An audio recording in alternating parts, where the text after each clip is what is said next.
you're a better person when you're calm and you're focused, and you can focus on the things that matter. I think many of us, and I'm guilty of this, I'm sure all of us are guilty of this, listeners and everybody, is that you spend a lot of time on the stuff that doesn't matter because that's the stuff that's noisiest. That's the stuff always clamoring for your attention. Hire people to do the tasks that are not value add, because where your value add as a parent is spending time with your kids, listening to them, how their boyfriend was mean or their girlfriend broke up with them, or I have this teacher who doesn't understand me, or my favorite band is in town and I can't get tickets, all the important parenting stuff, right? That's where you want to spend your time, and you want to kind of outsource that other stuff to people who may be able to help you so that you can focus on what matters. Welcome to Women and Work, the show where we take an inside look at how women are overcoming challenges in our professional and personal lives. I'm Diane Mocha, founder and CEO of MomSub, the childcare app that connects you to a substitute mom. And I want you to know that work can fit your life.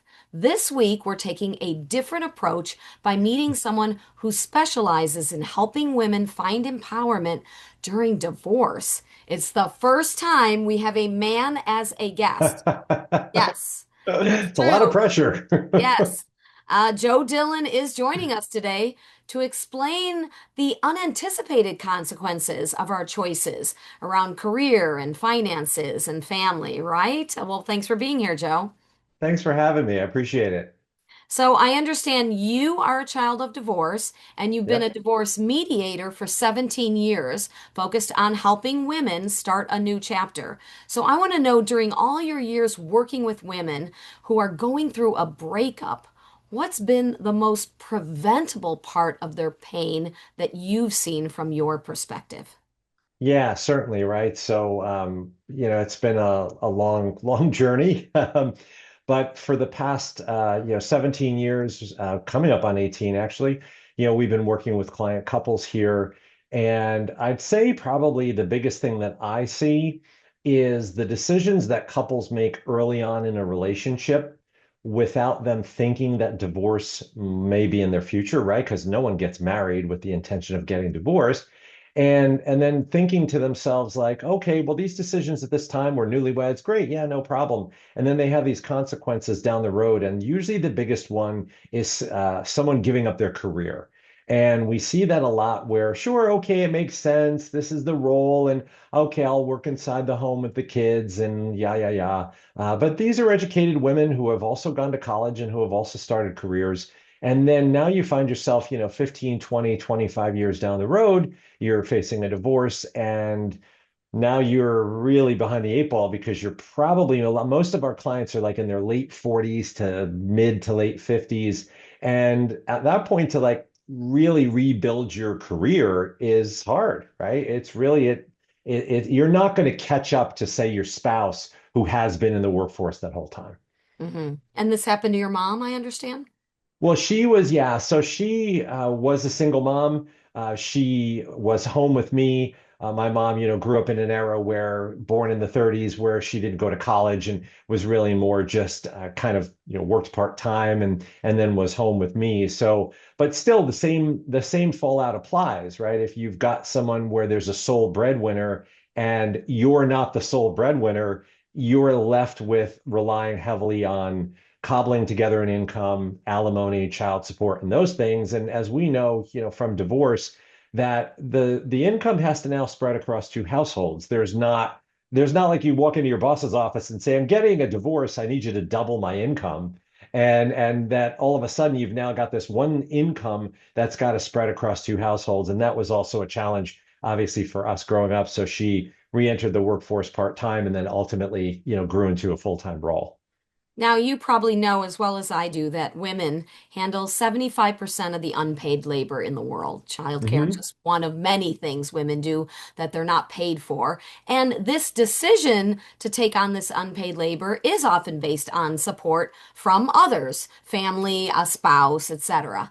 So, don't you think a woman should have a choice to give up her career and stay home to raise kids if she wants, and then receive compensation for those years that she worked in that that unpaid labor if the parents face divorce.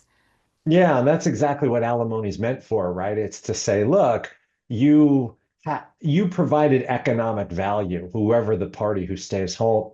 And in those cases, right, I'm very careful to say this, where people, when we get into our mediations, sometimes people, the spouse who's inside, working in the workforce will be, well, you stayed home with the kids. And I like to gently remind them, I say, no, you worked outside the home and you worked inside the home. You each had a job. You each played a valuable role towards the economic security of the family because this individual who works outside the home couldn't work late hours or couldn't travel for their job or couldn't go to that business meeting to get that promotion if they have children, of course, and that other party is at home making sure that the home fires are burning and the kids aren't running amok, if you will. You're not going to leave a 2 and a 4 year old alone by yourself, right? And themselves at home. So that's part of the balance. And that's recognizing that the individual who worked inside the home made a contribution, a significant contribution to the economic well-being of the household. And therefore that's where alimony comes in. So yeah. So when we hear about these divorces, sometimes we hear about celebrity divorces and it's hard for us to relate to the sums. Yeah. But even when you hear about friends and family and you hear about how much this person is getting, it's not always, like you said, taken into account. If you sat down with a calculator and looked at the hours that that person put in, and that was labor that was not paid, that was then going to be compensated later when things change. So can you can you really recoup it later? Well, really, it's not really so much recouping as it is you find yourself in mediation and in any divorce situation. We always say this is day zero, right? We in mediation is a forward-looking process. Divorce is a forward-looking process, right? We have to say, well, we're looking to end this relationship and we're looking to move forward into some, new status, right? Divorced, separated, whatever it is. And part of that is really looking at what resources are available to the parties at that time, right? We can't go back and we can't say coulda, shoulda, woulda because we'll just all make ourselves crazy. So the way we do it with, equitable mediation, we have a budget-based approach and we say, look, here's what your marital lifestyle looked like. Here's what your separate lifestyles might look like. Here's what this current income affords you. And how do we make sure that both of you are okay, right? We can't say, well, sure, life is going to go on exactly the same as it did before because two households are more expensive to run than one. And now we have to look and say, I understand that certainly, it's funny because one thing that's really funny, Diana, I don't know if your listeners will appreciate this, but you think most people don't like paying alimony. In my experience, people do not like receiving it either. And it's really interesting. And I know what you just kind of reacted to.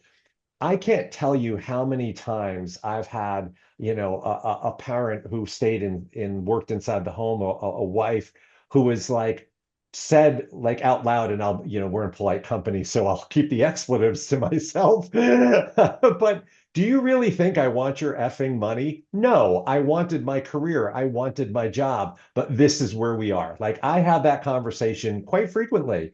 And so there's this kind of misnomer where you might have someone who's working outside the home and saying, well, I have to pay alimony. And the other person's like, I don't want this. Like, I would have rather have been self-sufficient, right? There's very rare in my experience. Now, I'm, don't want to paint too broad a brush, but very rare in my experience where you get somebody who goes, yeah, I'm just going to sit home and I'm going to collect alimony. Yay. It's like, no, especially the women, they want to work. They want to have their career. They wish they're kicking themselves, right? All that kind of stuff. And so that's what we try to say, look, this is where you are, this is where we find ourselves, and we do have opportunities through the alimony process. Some states have something that's known as rehabilitative alimony, and it sounds like a funny word, right? But it's alimony on top of alimony. So it's basically here's a payment, a periodic payment, that's what we call it, that says this will pay the bills, keep the lights on the thing. And then here's another payment for you to pursue an advanced degree, to retrain yourself, to retool your skills. And that's also important because the way I sell that as a mediator is I can say to the person paying alimony, I can say, look, if your now soon to be ex-spouse reskills themselves and gets a whole bunch of tools, guess what? Their income's going to come up and maybe they're going to earn the same or more than you. And now you don't have to pay alimony, right? So that's what we try to do in mediation is we're always looking for that win-win. And that's a great way, in my opinion, to do it is to get somebody up to speed. I know from, our me in college and the degree, I have finance and marketing, but there are degrees that are available now that weren't available to me 30 years ago, right? When we went to college. So it's not too much of a stretch to be able to say to someone who's in their 40s, in their 50s, to say, look, if you go back to school, you're going to learn a skill that didn't exist when we were in school, and you might be able to jump right into the career and $100,000 a year, right? A AI technician or something, right? So that's really what we're trying to do is get people to look forward, try to bring as much income into the household as possible while acknowledging that one person may have given up their career for the good of the family, so to speak. When you say that some people have this negative reaction, I don't want your effing money, it Yeah. sounds like that's coming from a place of anger and resentment, not so much like hey, I don't want it. It can't help me. It's not gonna fix anything, but it can sure make life easier versus more difficult. So I doubt, and maybe I'm wrong, that you see people saying, no, I'm not gonna sign that. I'm not gonna take it. I think it's more the anger over the situation they find themselves in.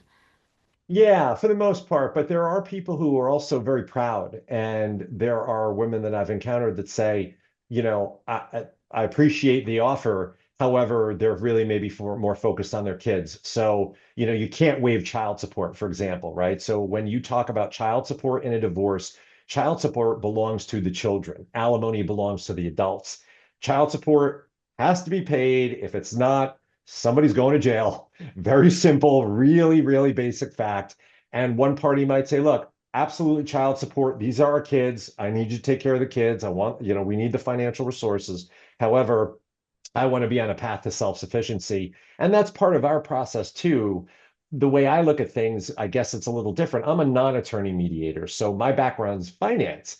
And I look at it, I say, well, what's your on-ramp? What's your path to financial independence? We need to talk about a realistic approach. You might think I'd be proud, I don't want this money, but who's paying the mortgage? Who's paying your car payment, right? We really need to say, look, you might not want this, but it's there for a reason to help you transition from married to single. And sure, we can revisit this in 5 years or whatever and take a look and give you some sort of financial on-ramp. We don't want to put anybody in an awkward position. And sometimes, even though I'm a neutral third party, I'm not just sitting there like a potted plant. I am actively engaged in these mediations and saying, look, I can't tell you what to do, but you're sort of negotiating against yourself. And that's not a great idea, right? So let's talk about what's going on here. So I haven't been through a situation like this myself. I know a few people, and as a reporter, I even covered some issues where there was a lot of talk that men would try to push for 50% custody because then allegedly that reduced the amount of money that they had to contribute post-divorce. Is this still a common thing? And what do you see to counteract somebody wanting to spend more time with their children for financial reasons and not for the right emotional reasons? Yeah, I mean, most states use a model that's known as the income shares model, and time sharing factors into it. When we think about it logically, someone who is spending time with kids, say you had, I'll make it easy. We'll move away from kids. Say you had some friends come to stay with you for a month. The chances are you're going to go buy the groceries. They're not going to say, "Hey, how much electricity did I use when I was at your house, Dan? Let me write you a check," right? So, excuse me. So in an income shares model, which is common, like 40 states use that now, it makes sense where the more time you have with kids, the more expenses you're going to incur. And part of the challenge in these situations, my experience has been that fathers really do want to spend time with their kids. I think many of them have felt vilified in the general divorce process, that they're either incapable or doing it for insidious reasons. And fortunately, the folks that I've worked with, they really love their kids and they really want to do it.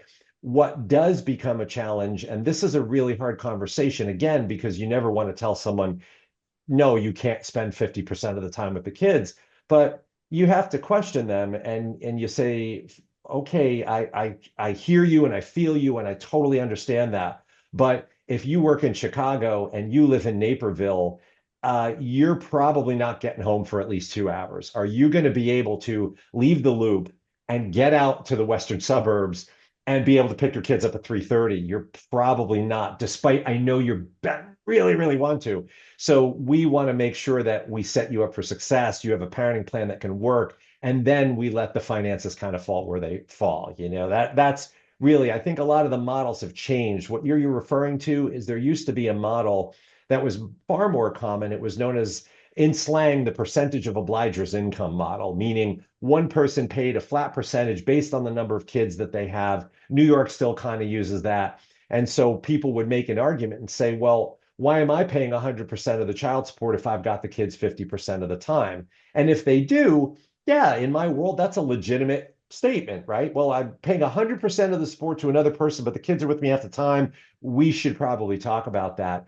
And what's really nice about child support in that regard is that it can be reviewed annually. It's one of the things that can, and I actually encourage our clients to do so, because parenting plans change, economic situations change. Anyone who knows parents of teenagers, suddenly this parenting plan that used to work, now all of a sudden it's like, I'm not going by moms, I'm not going by dads, right? So that's really where we have a lot more tools, and we have a lot more access to what we say alternative dispute resolution in our world now, where the formulas have kind of caught up to modern parenting, if you will, with percentages and factors and things like that. So thankfully, that's a direction we're moving away from the old school kind of thing that you were referring to, and moving a little more into what I call, sort of all in parenting, where both parents are trying to be as involved as they can.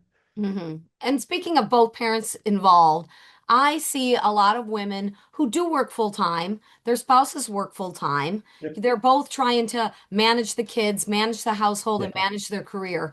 But I see constant complaints, especially on LinkedIn, of women who feel they're the default parent, that when Right. the kid's sick, they're the one that's going to have to go. When there's, an activity that's in, not part of the regular routine, they've got to take off. Hmm.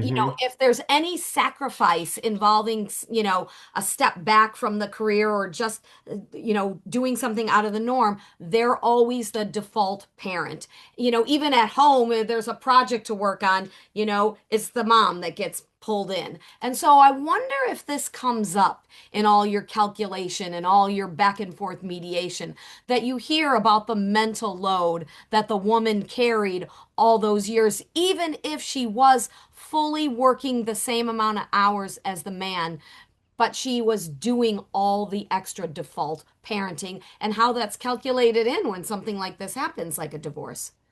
Yeah, it's funny. It's a great point you bring up, and we actually address that in our process, because it depends on how you define custody. And many times people, when they think of custody, they think of like overnights. So the kid slept over my house, 7 o'clock in the morning. Oh, they're sick. I have to go to work. You need to take them, like what you said. So the way we define custody, and this is something I think unique that we do, it's not unique only to us, but it's our way of forward thinking, is to say, custody ends after school on that day. So, as you know, right, if there's a snow day, as there often are, or somebody's sick, that kid wakes up at 7 in the morning with a sore throat and is not going to school. You're not calling the other parent to say, well, it's your day. It's not their day yet, right? Your day ends at the end of the school day or the work day. So, therefore, if you are the what we call parent on duty, you are the individual who is responsible for the caregiving. And that's a nice way to address it, because I posit it in a very common sense way. If you had a very sick child, do you want to pick them up and cart them over to the other parent's house? They might live 25 or 30 miles away. You don't want to put a really sick kid in a car, do you? Probably not a great idea. So that's that's how we kind of approach that and say, look, now that you're separate entities, this is what this means. Perhaps there were ways that you did it while you were married, where there was a default parent. However, moving forward, per this parenting time schedule, you are this parent on duty until after school. And so we can, at least through the divorce mediation process, address some of those issues that have cropped up in the past. And that's one way that we certainly handle that. So you're addressing it, like you said, with a new normal going forward. But it Yep. sounds like these women who do carry some resentment are not getting credit, so to speak, for being that default parent and putting all that extra in, despite them maybe working at a job where they were earning more than the man, right? And then having to have their wages go into the calculation, but then no one's calculating that time that they were contributing to the family structure as the default parent. So how do we reconcile that that's just acceptable, that it does occur that women are the default parent far, far more often than the men? Yeah, I mean, I can't speak to that, right? Because I don't know everyone's situation personally, but that's where, it's an imperfect science, right? You have formulas and you have state lawmakers and sociologists and economists who do all these things.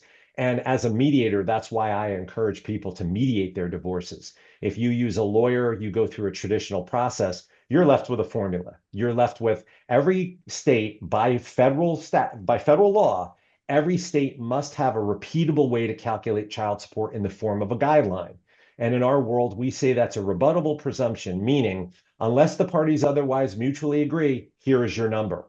In mediation, that's my job, is to help the parties mutually agree. And often there can be deviations from the guideline to say, look, we appreciate what the state of Illinois or the state of California, the state of New Jersey did. And oftentimes for most people they do work, right? They're actually pretty good. So I'm surprised. I'm surprisingly good at, we practice in multiple states, so we see many of these guidelines.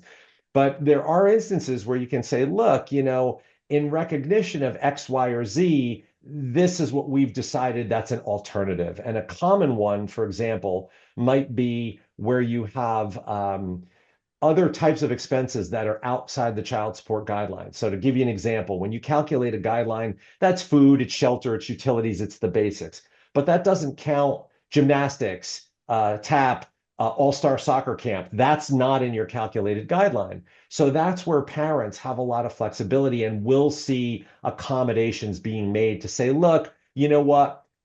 I'll pay 100% of all those expenses. Normally they're shared in proportion or they're shared equally by the parents. But someone might say, look, I get it that, you sacrificed X, I made Y. I'll just take care of it and we'll just call it a day. And so that's a nice way in mediation where you can have some, as you've been saying, some sort of like financial accommodation to acknowledge that says, look, I realize that you're kind of behind the curve here and you provided a valuable service. And I will say, many of our clients, and I'm fortunate to work with some really nice folks. I have many of the clients that I work with who openly acknowledge and say, I wouldn't be here if it wasn't for my spouse, right? I wouldn't be where I am. So I want to make sure that they too feel supported and heard. And what's interesting is like, and these are the people I love, is that someone will say, okay, I know that's what the guideline says. How about we round it up to this, or you want a little more, or I'll do this and I'll pay all of that. And you're like, that person gets it, right? You're like, okay, you acknowledge, you recognize that light bulb went on that says, yeah, okay, good. I wouldn't have been here if it weren't for this setup we had, So those are good days when you're a mediator in my world. Now, I know you're not a counselor, but you see so many people go through this experience and Mhm. it's just heartbreaking. And can you give women guidance on what they might do to avoid it? Do you think there are some situations where maybe divorce wasn't the best option? Yeah. Yeah, I think it's interesting because of what we're talking about. One of the things that I notice in relationships, and it's certainly right, I see all kinds. There are situations that there's just some fissure that happens. That can be infidelity. That can be, and when we think infidelity, don't forget there's financial infidelity, there's emotional fidelity, right? There, it's not just some sort of physical or intimate thing. There can There's be a someone on this big screen at a Coldplay concert. yeah, right. Like no Where one that's knows what really happened, right? yeah, right. But it's also, bank accounts and bad investments gone wrong or addiction. That's really a heartbreaker. Those are problems that are just really outside the scope. But what I see, and even in my own, in my own relationship, I've been married coming up on 21 years now. One thing I notice is that people get very busy in their life. And they don't realize it because it's insidious. It happens, it's like a dripping faucet. It happens really slowly over time. And we all have periods in our relationships, right? And where I kind of view it like where you're running these parallel paths, then sometimes you're further away from each other and sometimes you're closer, right? But you're still always tethered together so that you never get too far away from each other. Unfortunately, what I see for folks is they start to do this and they start to just really diverge. And before they know it, they turn around 20 years later and they're perfect strangers. And that's why we're seeing right now, we're seeing the divorce rate is very high among baby boomers, empty nesters. Those folks are getting divorced at about a 75% clip right now. And that's, I think, because they each had their roles. They didn't really intersect with each other or interface with each other as often as they needed to check in. So that would be my advice to people is to say, look, the work's always going to be there. The kids are always going to be there. You need the date nights. You need to go on vacation, just the two of you. Even My once the wife, kids are older, have the date yeah. nights, right? Yeah, but even so, just carve out an hour. Even if it's just my wife and I, we kind of do we call it so we have a fire pit in our backyard. We call it Fire Pit Friday, and we just pour a glass of wine and we go sit outside for 1 hour. And that's just like, how was your week? Nice to see you. How have you been? Right? Like just because like we are just like running all over, And and then no you get that answering the reset. phone, right? Right, exactly. Those stay inside and it's all quiet. We put some music on and you just sit outside and you just kind of look around and you're like, oh, wow, the moon's full tonight. Yeah, whatever. Right. And it doesn't have to be these great grand gestures. It's these small check-ins that keep you tethered, that keep you together. Find your moments of connection because I'm telling you, that's the stuff that keeps you together when things are going sideways, you can at least okay, Fire Pit Friday is coming. Like I've got that to look forward to. So that's really it. That's keeping those small moments of connection and finding the time to have those, right? And doing what's necessary to have those. So, Joe, your publicist reached out to ask me if we would have you on the show. And I said, well, it's working women that I interview. But she said, well, Joe really works with women and understands what they go through. And I want to know, how can you, as a man, truly understand the heartbreak and the upheaval women experience during a split like this? Well, I can tell you, I watched my mom go through a litigated divorce. So I was raised by my mom and my nana.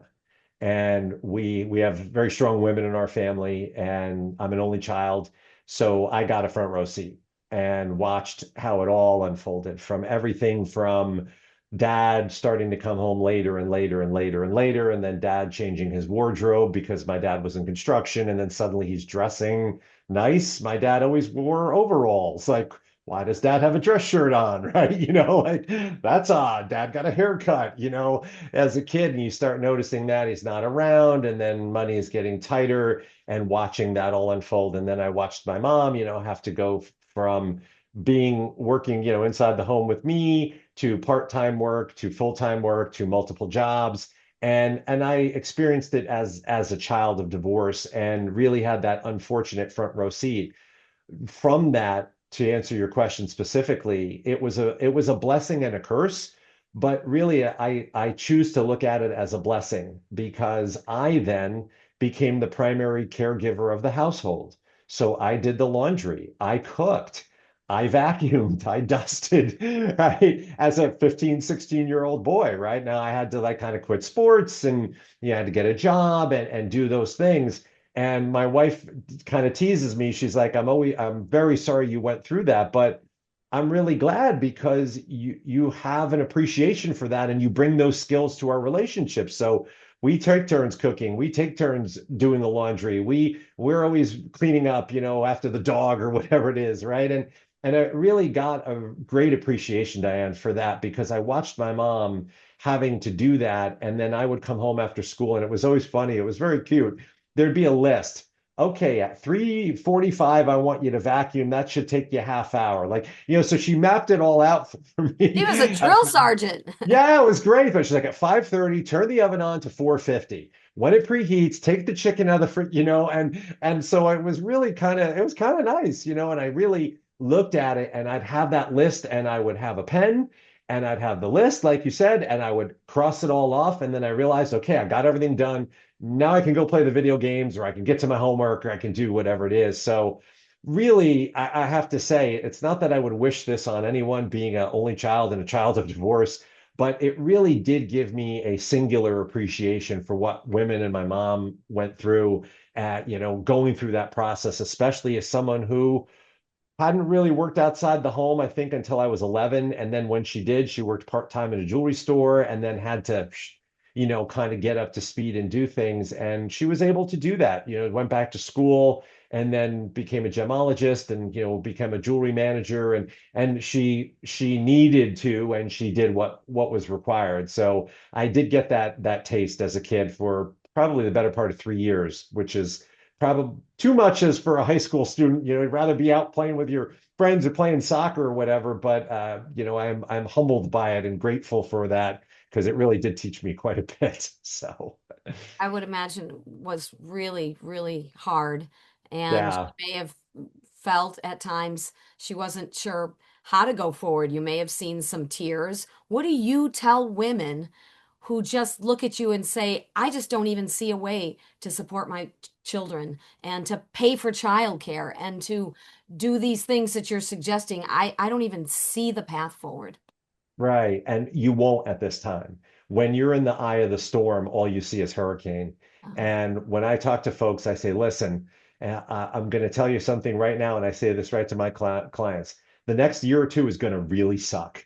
And they look at me like, because I'm a professional, right? In my line of work is very serious. And I think it sort of breaks the fourth wall. And they're like, you're right. It's going to suck. I'm like, it's going to suck bad, and then we have a little moment where we laugh or we cry. And I say, but it will get better.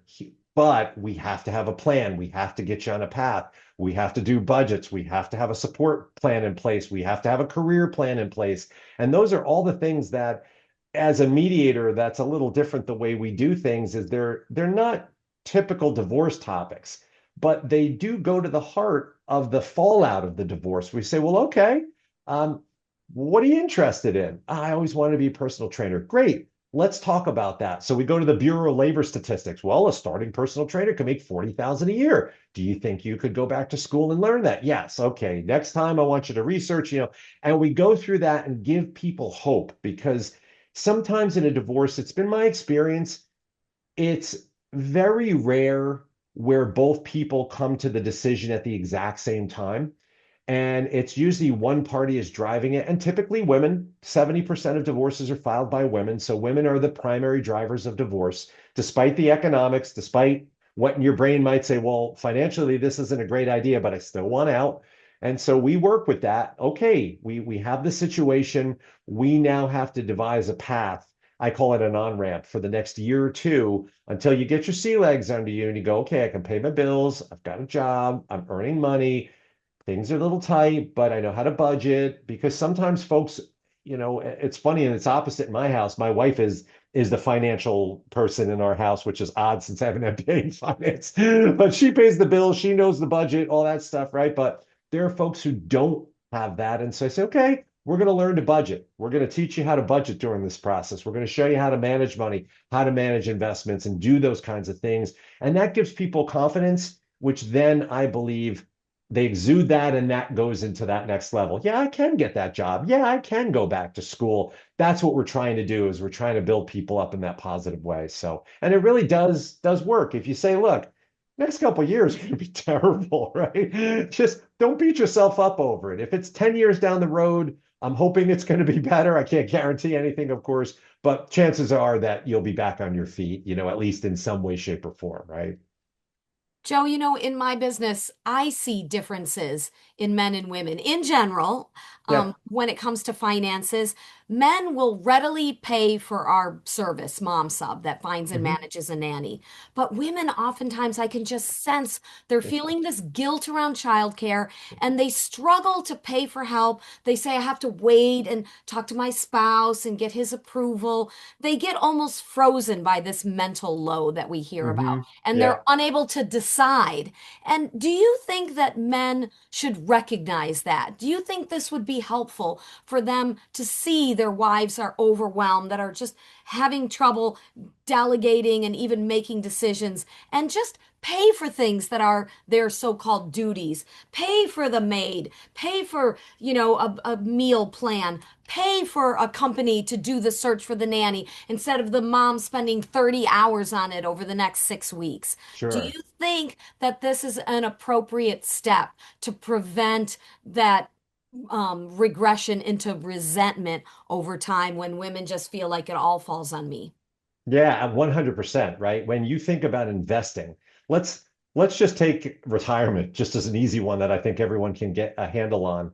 Would you just show up at age 59 and a half to the bank and go, "Hey, I'm retired now. I'd like you to start giving me money every month." Yeah, they'd be like, "Weren't you supposed to be saving for this? Weren't you supposed to be investing in your future?" The same goes for what you just shared. You have a family, and we look, we grew up at a time, I think I grew up right on the edge of families being able to still survive on a single income. I grew up in the 70s and 80s, and that's when things really, I think, started. The ships started turning in the 80s, and now you needed multiple incomes. And here we are now, however many years later, and man, it's tough out there. So you now have to say to yourself, well, okay, if we're going to, as a family, we're going to invest in having a functional, happy, well-oiled machine working family, we need to, such as your service, we need to have a service that's going to help us do that. And housekeeper, right? It's like many of the people that I know who have someone, help around the house, like a maid service, or it's not because they just want to be like, snap, snap. Oh, the maid will be here on Tuesday. It's like they don't have time to clean their house, right? Because they're running their kids here, they're going to work, they're stuck in traffic, they're doing whatever. And what I have noticed as well, and it's funny that you bring this up, is that when I do have a parent who is working inside the home, many times our plan, when we talk about what's your on-ramp, right? So when we talked about what's the mediation on-ramp, many times it's based on the age of the kids and when those activities are going to stop. So we kind of have this, I have to have this sort of heart to heart, and I have to say, well, look, I am never going to tell you what to spend your money on, ever, ever, ever. And I'm never going to tell you that your kids shouldn't be in 7 sports, play 4 instruments, and also go to all-star gymnastics in Disneyland every year. But with two households being more expensive than one, the money might not be there. And the driving and all the craziness and all the stuff might preclude you from also growing a career, contributing to your own well-being. Because another thing that I don't think people understand, Diane, is that when you have a primary breadwinner, that's a single link in the chain. And if that link breaks, the whole chain falls apart. And I have had clients die in the middle of mediation. I've had a husband pass away where there is no alimony or child support anymore. I've had people lose their jobs during the divorce process, right? But in your instance and what you're talking about, you say, look, you have to invest in something and you have to keep the home fires burning. And so if there are services that you can engage like yours and like others that say, look, let's do the math here, right? If you can build your career, and from the divorce guy perspective, that's a good thing, just in case you wind up in front of me. But let's say you're not winding up in front of me, that's still career, that's self-worth, that's economic prosperity for the family. And I'm a math guy, so if I'm making X and it costs me much less than X, well, that's a no-brainer, right? As opposed to I'm making zero, right? And I'm just because I'm doing all these things. So absolutely, I think people underestimate. We're in a transitionary phase right now. They underestimate the need for help. It's not a sign of weakness. It's not a sign of you're incapable. And I will tell you this, it's a little bit of an aside, but my wife, she has her own business and it's focused on midlife women. And one of the things she has a membership thing, and she's like, the funniest thing happens, Joe. It's these women, they just don't want to invest in the membership. They don't want to invest in themselves. Meanwhile, they'll give their kids all this money, or they'll drive here, or they'll do this, or they'll do that, but they don't want to spend, $30 to go to some nice night out that I've planned. And I'm like, and it's like that's I A that I martyr can't speak to. syndrome. Yeah. Yeah, I'm like, that's just programming, And if right? the Why? man just stepped in and said, "Here's your Christmas gift, honey. I just Yeah, made the decision and paid it for you. Go right. Yeah. enjoy." And guess what would happen? They'd still feel bad. And you know that from your thing, right? If somebody bought that for, say a husband came in and said, "Here, I'm going to give you a year's worth of mom sub, and you just use it as much as you want, or however your model works," they'd probably be like, well, yeah, there'd be a lot of hemming and At hawing, first, but like you said, it's a new reality. It's like Yeah, every woman I know came at some point to the realization that, you know what? I hate the way he loads the dishwasher, but forget it. He's doing it, and that's better him doing it wrong than not doing it at all. So I'm just never going to think about it again. And yeah, so it's that idea of letting go of the control and women feeling like, "Oh my gosh, I'm the mom. I should be in control," but right. you're actually more in control when you relieve the stress and all Yeah, those things piling up. You come home and you're like, "Oh my gosh, the house is a mess again." Oh, but the cleaning lady's coming in 2 days. Then you yeah, feel this relief. I can deal with it for 2 days. I don't have to right, like miss sleep or, right. oh my gosh, I don't know what to make for dinner again. Oh, the meal kit delivery is coming. Right, I can right. I can help the kids with the homework and not build up that resentment, Exactly. And Yeah, you're so a better that's the person.